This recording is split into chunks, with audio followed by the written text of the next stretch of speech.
அஸ்ஸலாமு அலைக்கும் வரஹ்மத்துல்லாஹி வபரகாத்துஹு.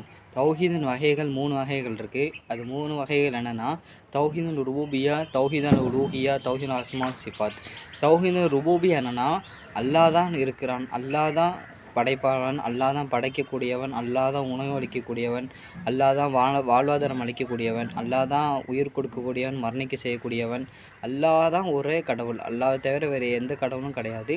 அல்லாஹ் மட்டும்தான் ஒரே இறைவன். இதுதான் தௌஹீதுல் ருபூபிய்யா.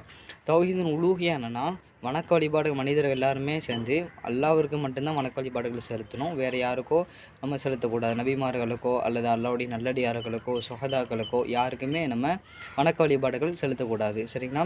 தௌஹீதுல் உலூஹிய்யானா தௌஹீதுல் ருபூபிய்யால இதெல்லாம் வந்து சேரும். என்ன சேரும்னா, அறுத்து பலியிடுதல், அல்லாஹ்வுக்கு பொறுப்பு சாட்டுறது, அல்லாஹ் மேலே முழுமையாக நம்பிக்கை வைக்கிறது, பயம் கொள்வது, நம்பிக்கை வைக்கிறது, எல்லாமே ஆதரவு வைக்கிறது எல்லாமே தௌஹீதுல் ருபூபிய்யால வந்து தௌஹீதுல் உலூஹிய்யால வந்து சேரும். அதுக்கப்புறம் தௌஹீதுல் அஸ்மா சிஃபாத் என்னன்னா, நம்மளுக்கு எல்லாத்துக்கும் தெரியும், அல்லாஹ்வுடைய பெயர்கள் பண்புகள். அல்லாஹ் குர்ஆனில் சொல்லக்கூடிய பெயர்கள் பண்புகள் எல்லாமே அப்படி நம்ம ஏற்றுக்கொள்ளணும்.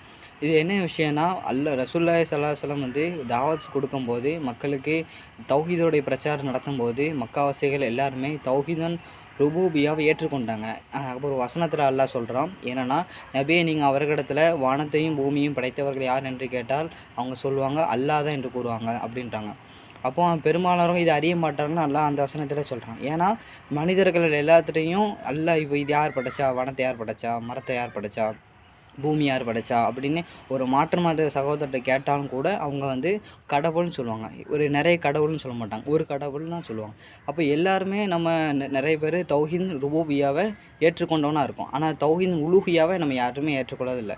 ஆனால் மக்காவாசிகள் தௌஹீதுல் ருபூபிய்யாவை ஏற்றுக்கொண்டாலும் தௌஹீதுல் உலூஹிய்யாவை ஏற்றுக்கொள்ளாத காரணத்தால் அவங்கள அல்லாஹ் காஃபிர்ன்றான், அவங்க இறை நிராகரிப்பார்கள் அப்படின்னு அல்லாஹ் குர்ஆனில் சொல்கிறான். ஏன்னா தௌஹீதுல் உலூஹிய்யா வந்து வணக்க வழிபாடுகள் எல்லாருமே அல்லாஹ்வுக்கு மட்டும்தான் செலுத்தணும். எதுவுமே அல்லாஹ்வுடைய அடியார் யாருக்குமே செலுத்தக்கூடாது. எல்லாமே அல்லாஹ்வுக்கு மட்டும்தான் செலுத்தணும். இப்போ மக்காவாசிகள் எல்லாருமே தௌஹீதுல் ருபூபிய்யா ஏற்றுக்கொண்டு தௌஹீதுல் உலூஹிய்யாக்கு என்ன சொன்னாங்கன்னா, தன்னுடைய சிலைகள் எல்லாமே வச்சுக்கொண்டு இந்த சிலைகள் வந்து அல்லாஹ் இடத்துல நெருக்கத்தை ஏற்படுத்தும், இந்த சிலைகள் மூலமாக நாங்கள் அல்லாஹ்வுடைய நெருக்கத்தை ஏற்படுத்துவோம் அப்படின்ட்டு அந்த மக்காவாசிகள் பேசிட்டு இருந்தாங்க. அதே மாதிரி தான் நம்மளும் இப்படி நம்ம இருக்கிறோம். என்ன இருக்கோன்னா, நம்ம உதாரணத்துக்கு எல்லாத்துக்கும் தெரியும், தர்கான்னு போயிட்டே இருக்கிறாங்க.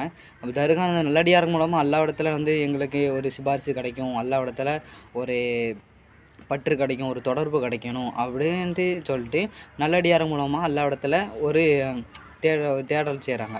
அப்போ அதுவும் தப்பு தான். அவங்களுக்கும் நம்மளுக்கும் ஒரு வித்தியாசம் இல்லாமல் போயிடும். அப்போ அவங்க லிஸ்ட்லேயும் நம்மளும் சேர்ந்துடும். அல்லாஹ் பாதுகாக்கணும். அப்போ 3வது விஷயம் என்னன்னா, அஸ்மா சிஃபாத். அல்லாஹ் குர்ஆனில் சொல்லக்கூடிய அஸ்மா சிஃபாத், அவனுடைய பெயர்கள், அவனுடைய பண்புகள். அல்லாஹ் நிறைய அவனுடைய ரஹ்மான் ரஹீம் அப்படின்றான். குர்ஆனில் வந்து எனக்கு பெயர்கள் நிறைய வச்சுருக்கேன், என்னுடைய அழகிய பெயர்களை கொண்டு நீங்கள் என்னை பிரார்த்திங்க அப்படின்னு அல்லாஹ் குர்ஆனில் சொல்கிறான். அப்போ அந்த பெயர்களை கொண்டு நம்ம அல்லாஹ் இடத்துல உதவி தேடணும். இன்னொரு விஷயம்னா, தௌஹீதுல் அஸ்மா சிஃபாத்தில் வந்து நம்மளுடைய அறிவுக்கு, நம்மளுடைய புலப்பறத்துக்கு வந்து அந்த குர்ஆன் ஆயத்தை நம்ம சொல்லக்கூடாது. ஏன்னா அல்லாஹ்வுடைய கைகள் பறந்து விரிந்திருக்குன்னு அல்லாஹ் குர்ஆனில் சொல்கிறான். இன்னும் நிறைய விஷயத்தில் அல்லாஹ் சொல்கிறான். இப்படி விஷயத்த வந்து அல்லாஹ் எப்படி சொல்கிறானோ அதை அப்படியே ஏற்றுக்கொள்ளணும். அப்போ அல்லாஹ்வுக்கு கை இருக்கா அப்படின்னு நம்ம யோசிக்கக்கூடாது. அல்லாஹ் வந்து ரஹ்மான் அர்ஷிஸ்தஃபா அப்படின்னு அல்லாஹ் குர்ஆனில் சொல்கிறான். அதே மாதிரி சமீபத்தில் இருக்குன்னு சொல்கிறான், அடுத்து பிறடி நமக்கு பின்னாடி இருக்குன்னு சொல்கிறான்.